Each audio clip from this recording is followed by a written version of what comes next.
Hello and welcome to In the Light, Growing Your Soul with me, Anna Isabel. I'm a clinical hypnotherapist, and today I am delighted to welcome Christopher Keevil. Welcome, Christopher. Glad to meet you, Anna. Very happy to be here. So I couldn't resist your book, the title, Finding Zen in the Ordinary.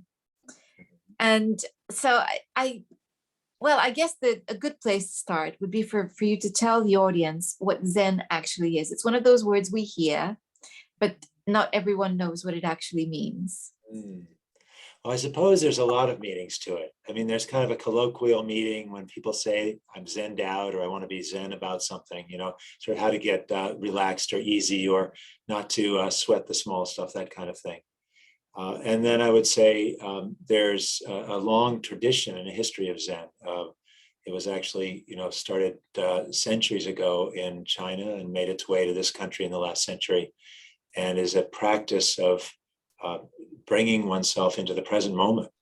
And by doing so, being able to touch the fundamental of our own nature and be able to understand from a perspective what the true meaning of things is. I guess in a sense, then, this is the root of the great interest in mindfulness. In a way, yeah. The interest in mindfulness comes from the same kind of background and tradition. And I think, as you know, the Hindu traditions and the Buddhist tradition both grew originally in India, and out of the Hindu tradition came yoga, and out of the Buddhist traditions came mindfulness and Zen, and many of the things that now are valuable to us in our culture now. And so, yes, there's a lot of interrelatedness with those traditions and the practice of Zen. And I think mindfulness is actually a part of being present and being able to allow that to manifest to really heal our lives. I think it's hugely important to be present. It stills the mind. There's so many mental health benefits.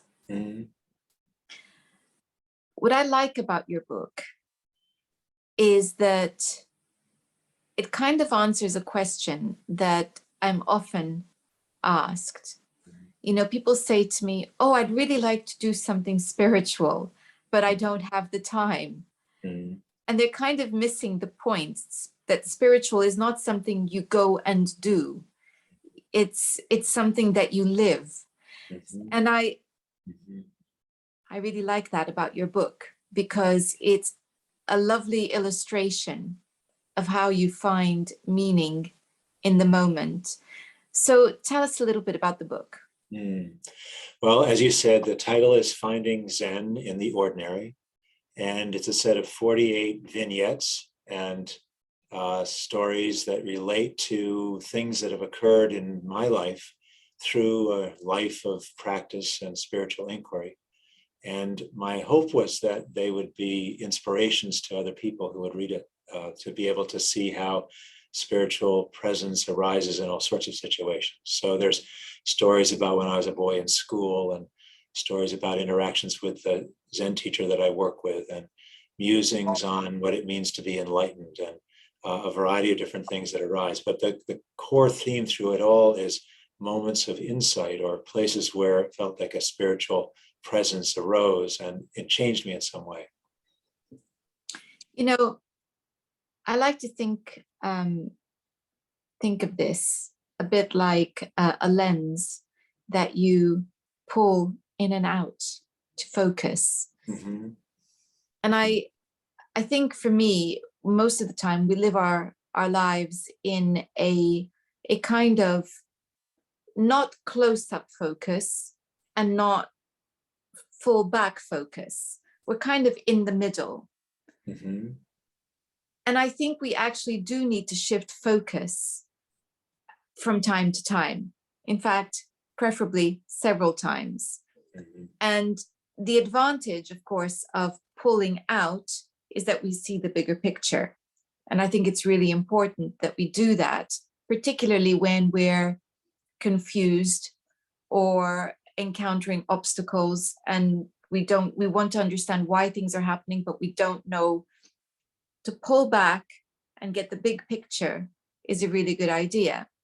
And that's something that I think most people understand.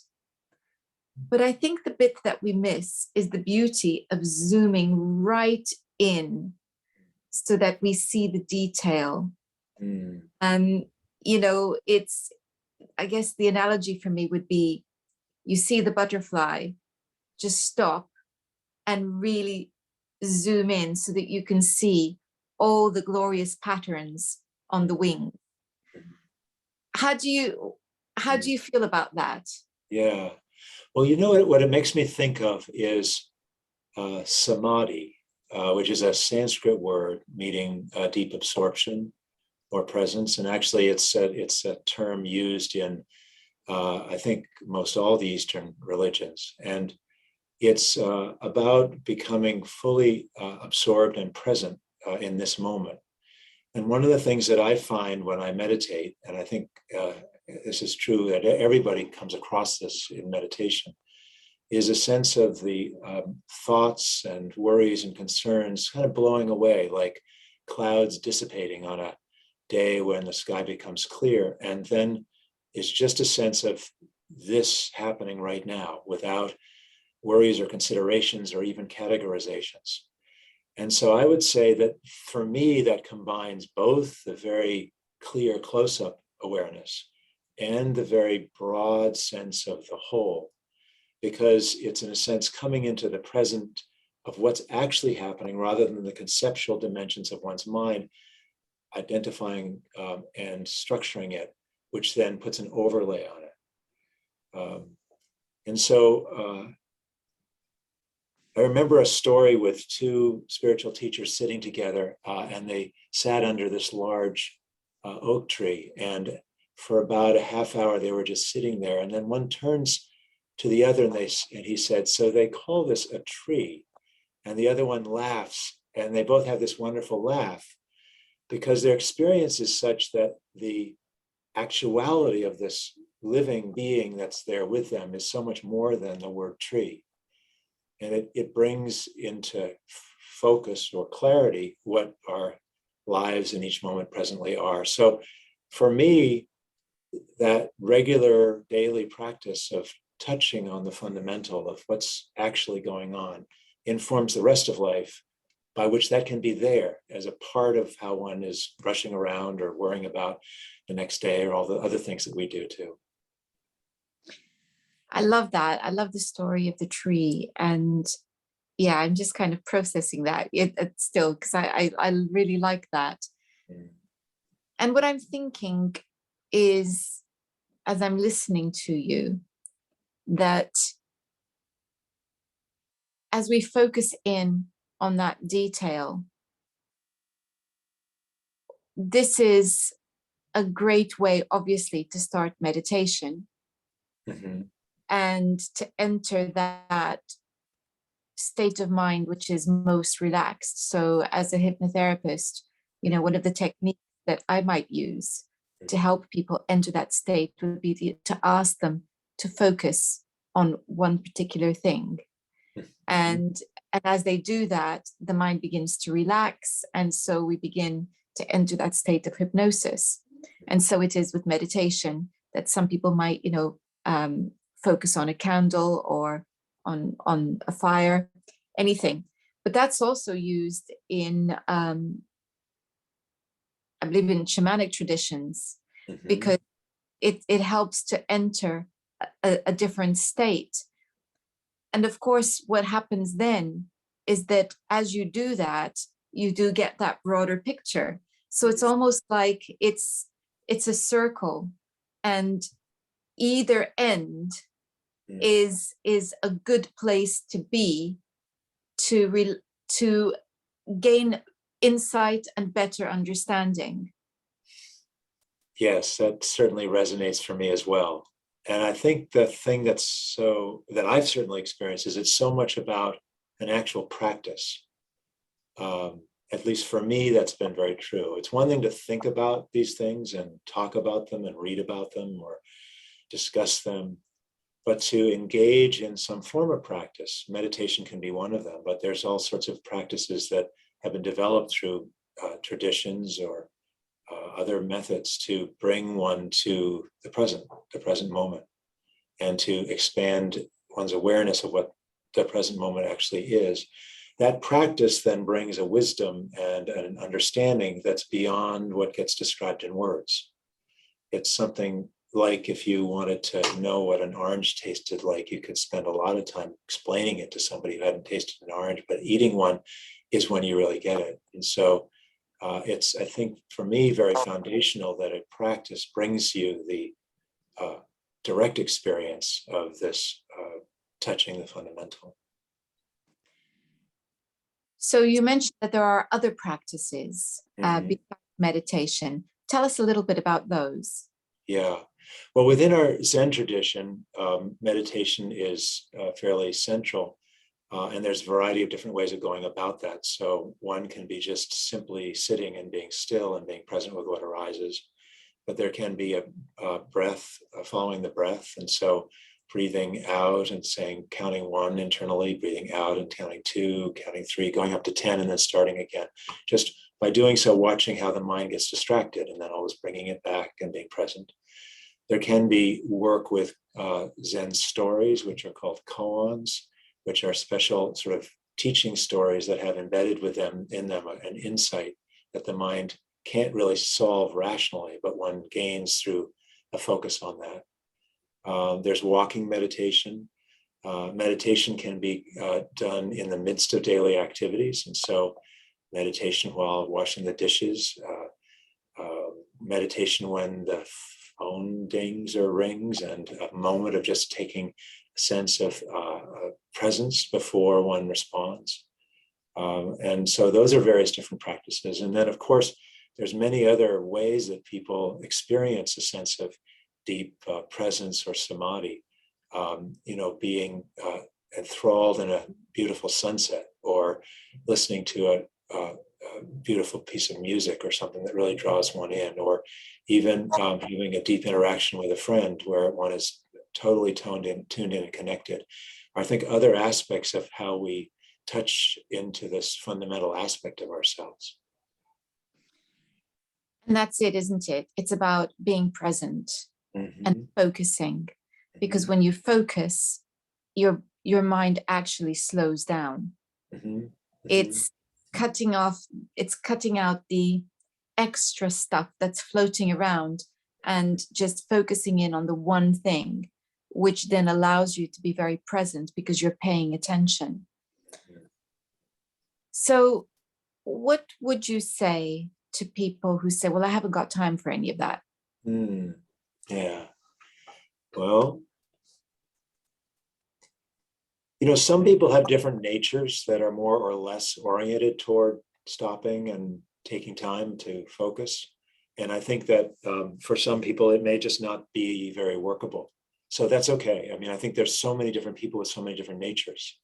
And so they may find, playing squash in the gym or something is their way of releasing tension and energy and engaging. So I would say that meditation is for certain people, and spiritual practices for certain people that feel some affinity for it. But within that, I think there's also sometimes a sense that, why should I do this? Because I don't know what I'm going to get out of it, or I can't tell why it's useful, or I've got so many other things and I don't know why this should be a priority. And so it's often helpful to think through what the outcomes of engaging in this kind of practice are. And in my experience, a regular spiritual practice, meditation in my case, it's hard to tell what's going on. It's not like there's big changes all of a sudden. There may be very profound moments, but usually those come and go. But what I start noticing is that over time, I have the ability to rest more completely in every moment, so that I can pay more attention to the employees that work in our consulting business, or I can listen more attentively to my wife if she has questions or concerns. And then I start noticing that I have an increasing facility to be there for certain things. And by doing that, I also see that I actually can make better decisions because I'm not as pulled in different directions by worries or concerns, but I have more practice at being able to stay present with the current situation. And I also have found myself getting more humble, that I realize that I really screw up and I upset and hurt people a lot more than I would want to admit, because of course I'm a good guy and I'm not the person who's causing the problems here. But meditation, I think, creates humility. And with those things, sort of better decision-making, greater humility, ability to listen, one's life actually starts to work better. And more than that, I think, is one's helpful to other people's lives with whom one interacts. And so one can be, I think, more of an agent of positive change and growth for others, which ultimately I think is what's most rewarding. I think often people think about meditation of just, I gotta, get quiet and calm myself because I'm so stressed. And that can be a good doorway in. But if it's not something which allows one to really be in a gift-giving role to others, then it may lose its energy, because ultimately I think we're people who engage in love and gift-giving as what gives us the greatest nourishment. I think we can put it simply to say that if you practice being present in what you are doing, that is an act of spirituality. Because by enabling yourself to be present in what you are doing, you are engaging more fully with other people, with the world around you, and with life in general, which means that you are increasing your capacity to be helpful, compassionate, understanding, and at the same time, living up to being the kind of person that you are likely to aspire to be, because I think that most of us aspire to be that person. And so this is the tool by which you can do that. We often think that by trying to do everything and squeezing more and more into our day, that's how we're going to be that person. And it seems counterintuitive to say, well, actually, slow down.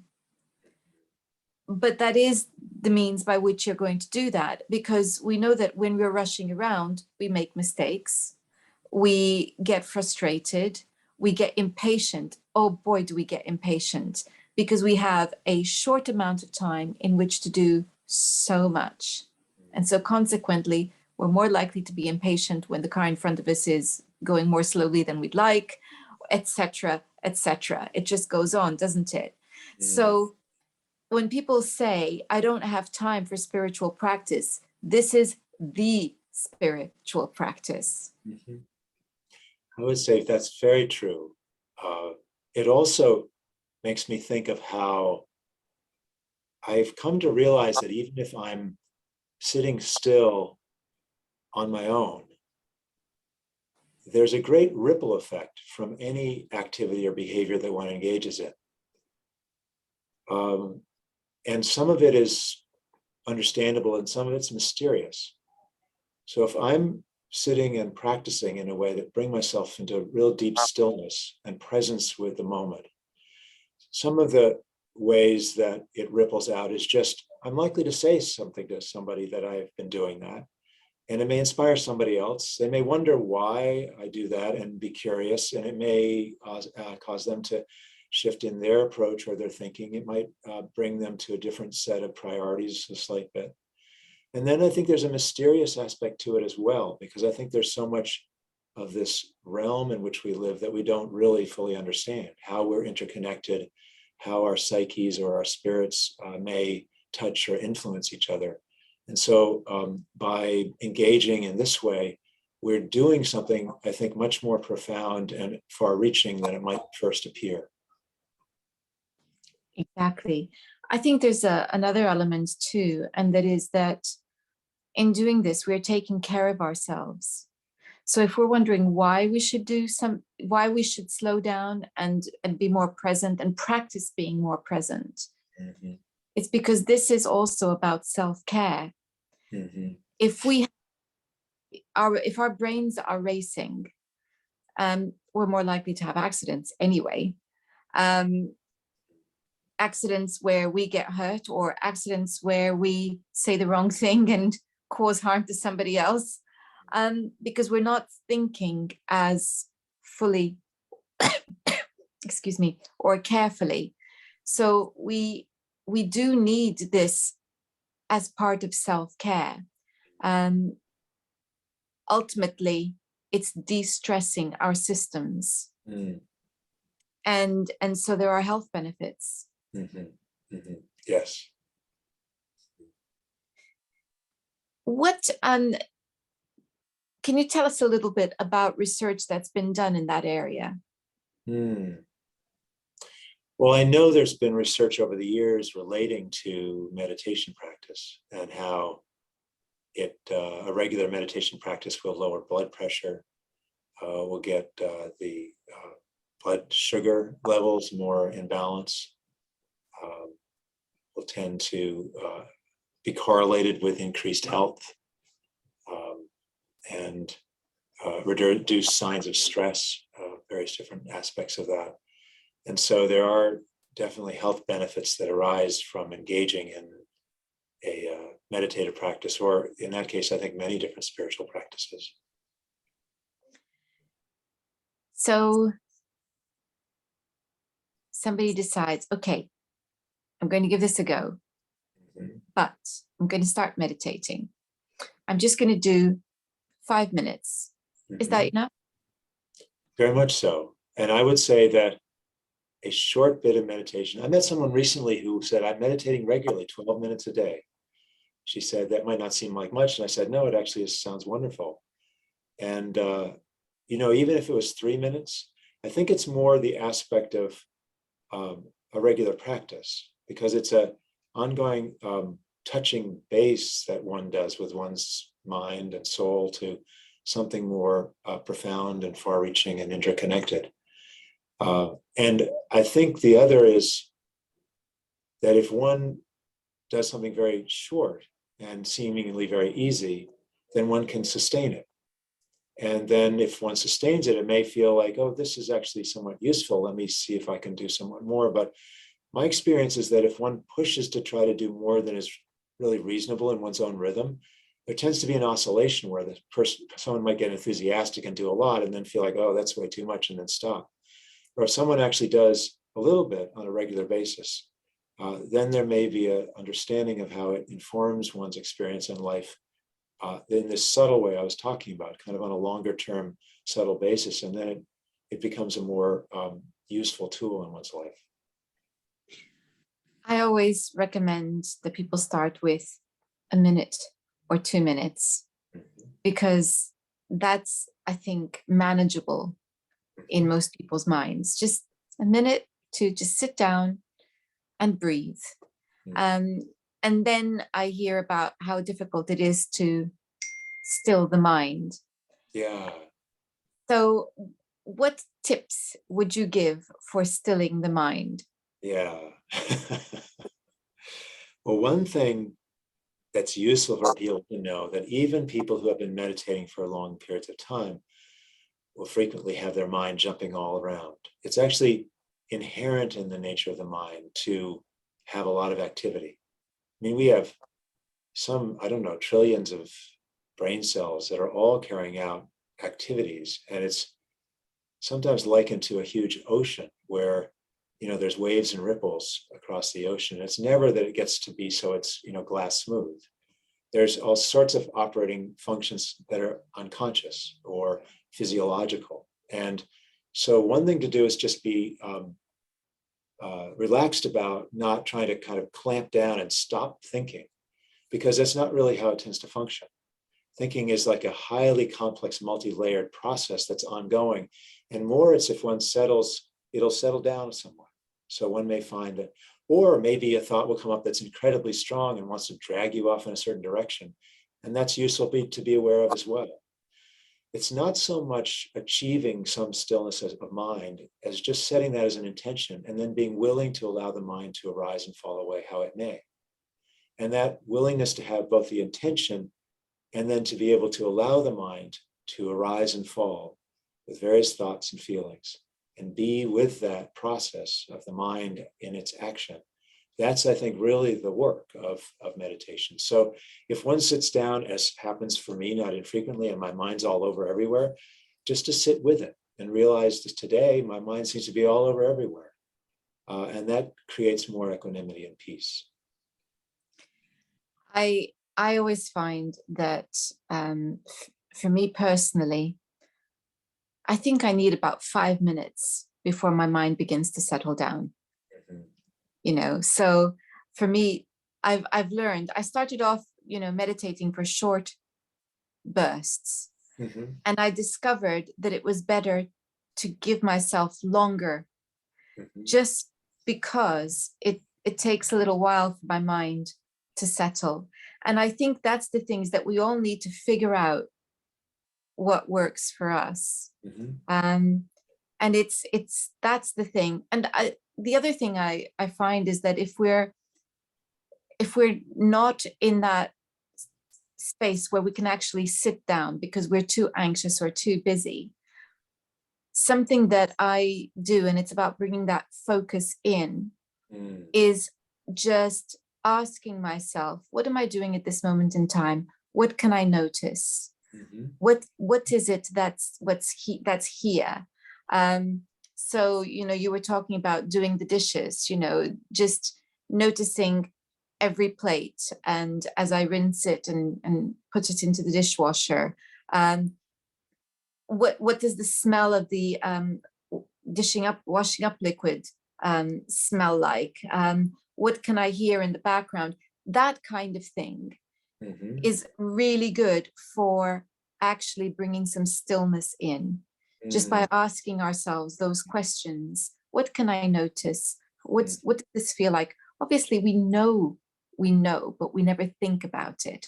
Yeah. And the point is to bring ourselves to thinking about it in order to bring that stillness back, to calm things down. So, I think that's the kind of thing that can really help if we're running around. Mm-hmm. Yeah, I agree. That's very much a helpful process.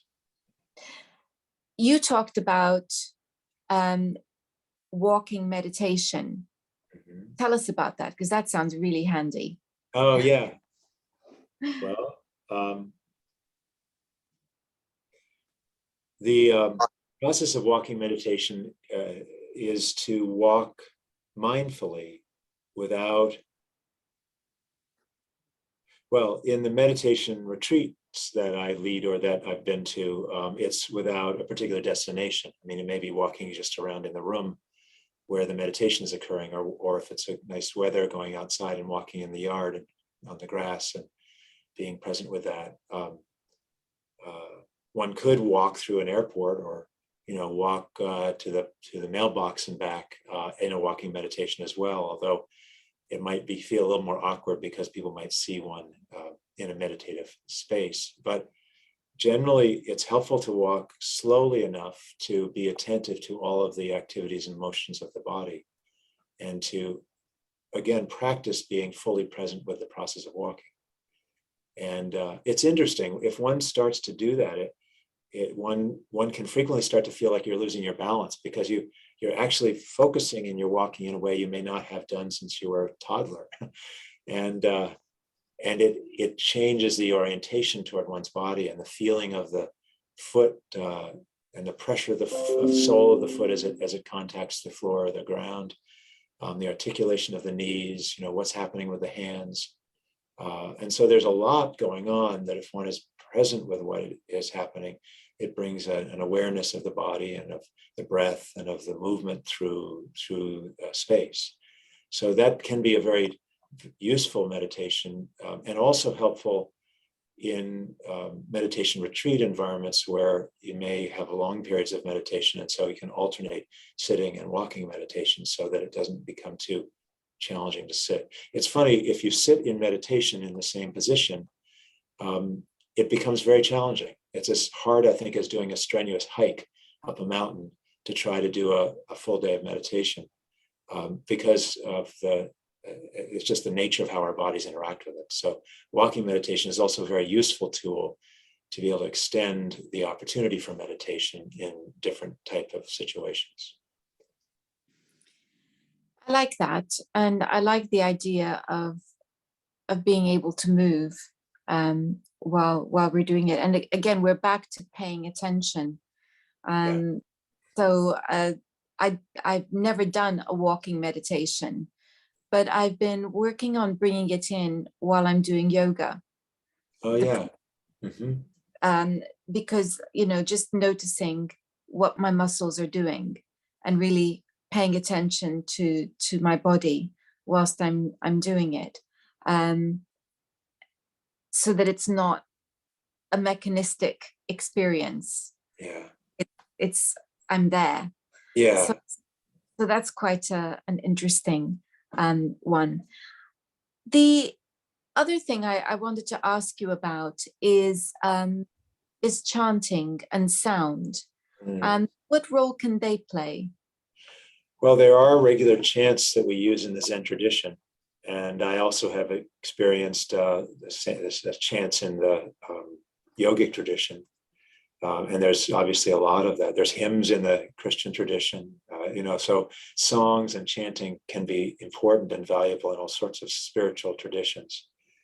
And one of the wonderful things about chanting is that it unifies the body and the breath and the voice all together in a coordinated activity, as well as with a group. And so as a group, you feel more the power and strength of the group together. And while meditating in silence is powerful also, the chanting with a group of people can be very moving and give a sense of the shared activity and the shared willingness of people to engage in this way of touching something deep spiritually. And I think it matters not too much what the chanting is, as long as it has a spiritual orientation or comes through a tradition or is just something that is used with intention. There's a long tradition of sound in healing, going, ancient Egypt. I mean, it's been, and it's all around the world, different ways of doing it. And what I think is very interesting is that science often catches up to these things in due course. And there have been a lot of studies that have shown that people who join choirs, for instance, it has beneficial effects on those who have cancer, so that it helps them to heal, but it also helps them to deal with pain, etc. So that there's something very important here about sound and healing. And I think it's more than listening to music, because it's about the voice itself and the vibration that we create within the body as we chant, as we sing. Yeah. Yeah. It's the voice and what's transmitted on the voice is such that you can feel so much about a person through the voice or about oneself. Voice tones, the nature by which we transmit, independent of words. And so chanting or sounds in a spiritual engagement, I think both are an expression of the individual and their presentation in the midst of that activity, but also inform us as individuals by participating in something that's been developed through a spiritual tradition that may have characteristics to the sound that create a resonance spiritually in the body. And so they can be very helpful and useful tools. And so on that note, I remind everyone that the book that we are discussing is called Finding Zen in the Ordinary, and I will be putting a link to that on the description box. So Christopher, if people wanted to learn more about your work and you, how could they do that? Yeah, well, there's a website for the book. It's findingzenintheordinary.com. So just that whole little phrase, findingzenintheordinary.com. And I also host meditation retreats through a group called Garden Oak Sangha. A Sangha is a gathering of people who are meditating together. And that people could find at gardenoaksangha.org. That's garden, as you would normally spell it, oak, and then SANGHA.org. And so those two websites would be ways to find me or connect. And the book is available through the publisher, John Hunt Publishing, and they have a website where the book can be found. It's available on Amazon and a number of other booksellers as well. So I'll be sure to include your websites on the description box as well. So that remains to say thank you very much for joining us today. And I do hope that people have been inspired to practice some of what we've been talking about. Thank you, Anna. I am inspired by the opportunity to talk with you and share. Thank you.